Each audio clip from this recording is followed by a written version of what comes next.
Hello everyone, this is Skarest bringing you another episode of Skarest on Gaming, where we'll be taking a look at the various news going around the gaming world right now. We have Super Mario RPG still playing in the background, where we left off last time as we just managed to get another star piece, and so we're going to go and continue to move on. Now, first thing I want to talk about is massively got a little bit of hands-on time with the Elder Scrolls Online. Now, anybody who's not familiar with it, I'd be honestly completely surprised about. But basically, ZeniMax is actually going to be the ones doing this. Is going to go ahead and do a series of the Elder Scrolls, but do it online. It's meant to encompass, from my understanding, the entirety, or at least a great deal of the Elder Scrolls universe, not specifically like Skyrim or Morrowind or Oblivion or anything of that particular area, but more trying to encompass a great deal more of the Elder Scrolls universe. Now, my big issue I had when this was first being announced was that, yay, we have another button hotbar based MMO type game. I like that style alright. I mean, I play World of Warcraft obviously, so I'm willing to do it with that. It's old. It gets tiresome. The only reason WoW still functions and works in this day is it's really because they have come up with some creative systems, not combat based, to keep people in, and it's also the fact that people are very much so dedicated to their characters. They've been playing them for such a long period of time that you don't want to just give it up and suddenly go, okay, it's done for, moving on. And a lot of people have trouble with that. Well, the Elder Scrolls originally was doing that same idea. They've made a big switch since then, and the details here from Massively gives a bit of information in regards to that. They're moving more to a kind of Twitch style action RPG gaming style, which is definitely a move in the right direction. There's still some big issues with it, as they even report in here. The fact that your targeting is a reticle based targeting, and if you can't have your reticle on the enemy, you cannot perform a move. So if you're out there adventuring with other people and someone just decides to stand in your way, you're not going to be able to do anything. Obviously, that allows for a lot of trolling possibilities and could get aggravating to sin. That's something I'll guarantee you will be fixed, will be taken care of, but it's just a current problem that's in there. And then the other big thing is, if you're moving to a Twitch style based action, you also have to be able to have a Twitch style based avoidance and defense system. Right now, you can't avoid projectiles. That's something they're definitely going to have to fix, in my opinion. I don't know if they have intentions to. I hope they do. You have to be able to get out of the projectiles if you're going to have that style of gaming. Almost in a, not Aeon, but I honestly cannot remember the name of the game I'm thinking of right now. But you definitely have to be able to move out of attacks that are coming your way, more so than, than WoW offers, that's for sure, where everything is blatantly telegraphed on the ground. Oh, hey, here it is. Otherwise, if you're in front of the boss, you're going to take damage. Now, they got to work on something a little more than that. Now, his feeling as far as how does it feel if it actually seems like an Elder Scrolls game, his opinion is that it does. The art team has done a good job of trying to recreate the vistas and the beauty. It's a very difficult thing to do in an MMO compared to a single-player game, due to the fact that with an MMO, you have to have a lot more of accommodating to the lowest common factor when it comes to the PC's capability, and not as much with single-player games. With single-player games, you could have a lot more freedom with how they can make the graphics look, especially when you're dealing with more console games. I honestly don't recall if they intend on doing this on consoles. I don't imagine they do. Console MMOs have not worked all that well, it seems like, compared to your PC MMOs, and even PC MMOs are going down more and more and more over recent time. Star Wars is a great example of that, and today's November 1st. Sometime during this month, Star Wars will be going to a form of free-to-play, so we'll see how that works out. Okay, I also actually wanted to talk about, since we brought up Star Wars, we're going to talk about Star Wars a little bit. Star Wars is due to go free-to-play this month, at least from the last comment that they gave on it. They may have changed that since then, but they have worked out a few changes in regards to how they're dealing with the free-to-play versus subscriber-based. One of the things they've recently changed was originally free-to-play was only going to be given one action bar. Now they'll be given 2 action bars. Needless to say, the 1 action bar thing, the stupidest idea I've ever heard in my life. I don't know who's they're consulting with or what for how to do their free-to-play, but a lot of what they're doing with this is just purely dumb. Well, the big thing when you have any type of free-to-play, and here's the big focus in my opinion, at least dealing with free-to-play, is that you don't go around trying to take things away from the free-to-play people and give them to the subscriber people when you're doing that type of setup. What you need to make sure that you're doing is that you are giving more things to the subscription people. Not just saying, hey, you get the game as it is now. They're getting far less because we're going to take it all away from them. That's a trial at that point in time. It's not a free-to-play game. And that's one of the big things they have to make sure they're working on, is making sure that your subscriber base is getting something nicer, something different, but they're not just getting the game as it currently sits and saying, hey, all these people aren't getting nearly as good. They've also come out and stated things dealing with the war zones, for example, within Tor, that they will be doing, instead of only 3 war zones per week, you get 5. Now they'll also be very much so looking at how does this affect their subscriber-based players. If this is really hurting and bothering their subscriber-based players, they'll go back and take a look at it and possibly edit and change that. This once again goes into an interesting thing for me, at least, is you're trying to bring people in with a free-to-play. Your goal is not to bait and switch them almost and saying, hey, here's a game that you think you were getting, but we're not going to give you that game. You want to get that game, you're going to have to pay the $15. That's not how it's supposed to work, in my opinion at least. Free-to-play really is supposed to work on a system of, here's a game. We're not going to charge you for this game. However, the subscribers may get access to something earlier. So, oh, we have this great new raid coming out. Well, they're going to get it for the first month before you guys get it. Or we've got these great new dungeons coming out. Or, you know, things like character class unlocks. I can agree with that kind of stuff, where you only get 1 character class, you don't get the 2nd character class, or you don't get, you know, you only get 2 or 3, but you don't get, 10 that you get if you're subscriber based. Or things like maybe adding in the equivalent of heirloom gear in WoW, which is to help speed up leveling. Oh, you're a subscriber, you have access to this heirloom gear. Things that don't make the game unfair. I don't think just because you're a subscriber you should have an advantage on being able to combat next to me. You shouldn't have access to better gear. But maybe it's something that just says, hey, we're going to help speed up your leveling process. I'm fine with that kind of stuff. All of that, in my opinion, is good. As long as you're not doing ridiculous things like, oh, you're not a subscriber, you only get 1 action bar, so you only get 5 abilities, or 6, I don't remember how many are on the Tor action bar. It's been months since the last time I played Tor. But no, you only get 6. You don't get to have 12. Oh, excuse me, while I have half my abilities. Thanks.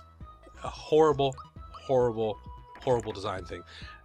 I mean, even eliminating the 2, it's hard for me to express how stupid that really is. It really is the equivalent of sitting there saying, hey, here's a controller for the game, but you can only press the B button.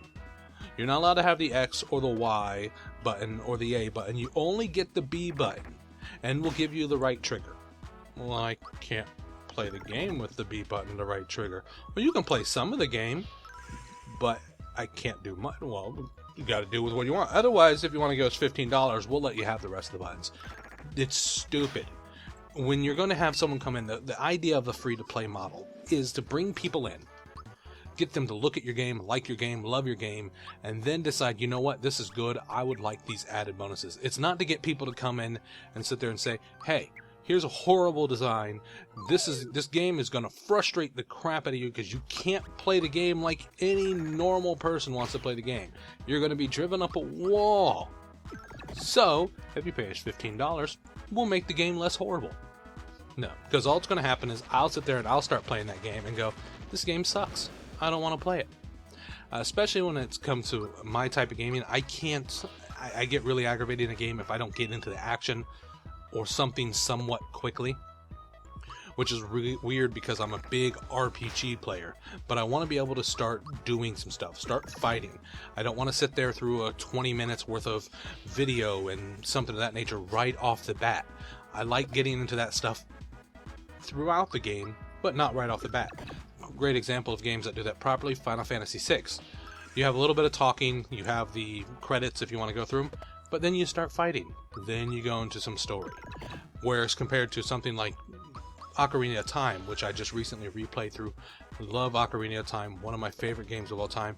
However, you spend too long in that opening sequence. Now, the one thing I do love about Ocarina of Time, and I wish other games would do it this way as well when it comes to this dungeon-style game, is that you get into the Deku Tree fairly quickly. Especially if you know what you're doing, you can be in that Deku Tree in a matter of like 7-8 minutes, maybe 10 minutes, something of that nature. I love that idea, the fact that you're in a dungeon really, really fast. I think that's one of the better things in there, and that's one of the reasons I wasn't that big of a fan of Skyward Sword, because it felt like forever before I actually got anywhere near a dungeon. It's just like, I want to be in a dungeon. That's what you play Zelda games for, at least I play them for, is the dungeons, the puzzling. Let me get into them. Okay, so we're going to go ahead and move on from there. We're going to discuss a little bit about Nintendo here. Nintendo has cut its annual profit forecast by 70%, with the first half loss coming in at $351 million. That's a huge cut. I mean, I don't know what dream world they were in where they had to cut it by that much. Now, this is 40% greater than it actually was to be expected, which makes no sense to me. There was an expected that you were going to have to cut it by 30%, but now we're cutting it by 70%. Why was our expectations so high? I don't know what they were thinking was going to sell that well. The Wii is an old system at this point in time. Nintendo hasn't done all that great when it comes to actual game sales compared to the other consoles in quite some time. The 3DS definitely picked up pace after they decided to not make it god-awfully expensive, but I don't know what they think we're going to do that well of a job. Now, the 3DS has picked up in sales. They've moved about 5 million units in the last 6 months, a total of 22 million worldwide. But now they're expecting to do 17.5 million before the end of their fiscal year, which is about 1 million less than they were projecting. Now, of course, they are also expecting the Wii U to bring them back into the black here. They're estimating about 6 months, and they're looking at about 5.5 million units they plan on having sold by March of 2013. So that's primarily going to be the Christmas shipment that they plan on selling. Almost, a little over 5 million total units. We'll of course have to see, but I'm really dumbfounded by that projection. It really stuns me, this idea. Yeah, we're going to move this much stuff, and then we're having to cut our forecast by 70%.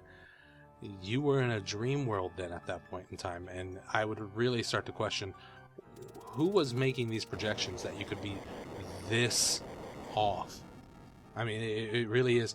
I mean, a good equivalency to me, at least, is if you go to your weatherman and, we just had Hurricane Sandy blow through up in the Northeast. Now, I live in Florida. Didn't affect me at all.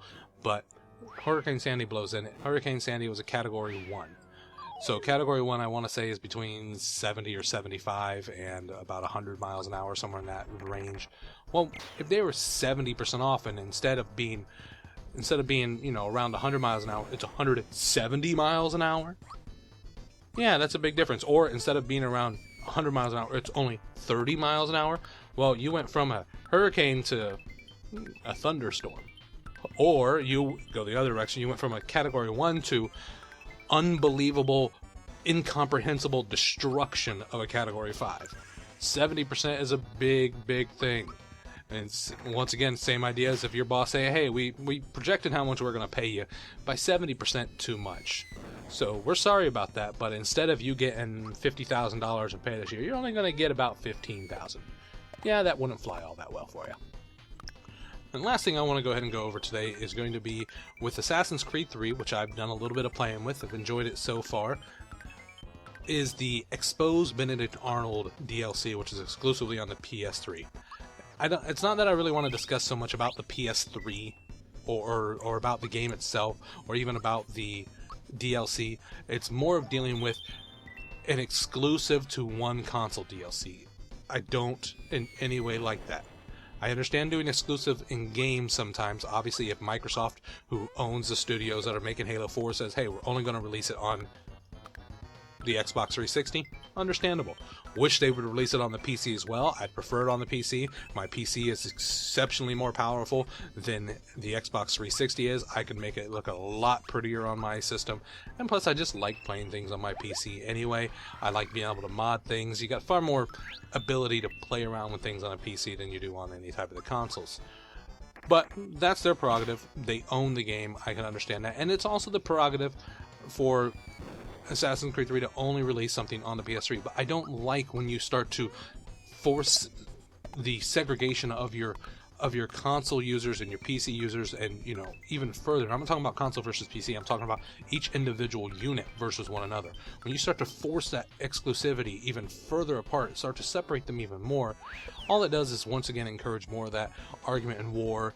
It may work better for the PS3 people because, ooh, we got the PS3 exclusive, and of course the Xbox 360 people or the PC people are upset. Hey, we want to get access to that too. Oh, you should have bought it on the PS3.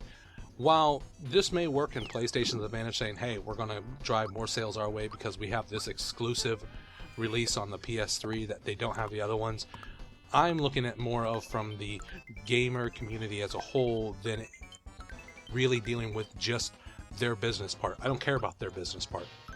As long as they're still making a buck and they're still staying in business and they're still able to supply us with systems and games that are good and fun, that's the extent of what I care about. But I do care about how their actions reflect upon the gaming community as a whole, and anything that forces that segregation even more, that forces that ha ha ha you suck, you have an Xbox 360 kind of stupid mentality, or the PC mentality of, oh, you're on a console, consoles suck. I don't think consoles suck. I will admit my PC is superior right now. That's a plain and simple fact. That's not something that we're talking about where there's any type of room for interpretation. No, it's a simple fact. If you get a properly made PC, it's more powerful.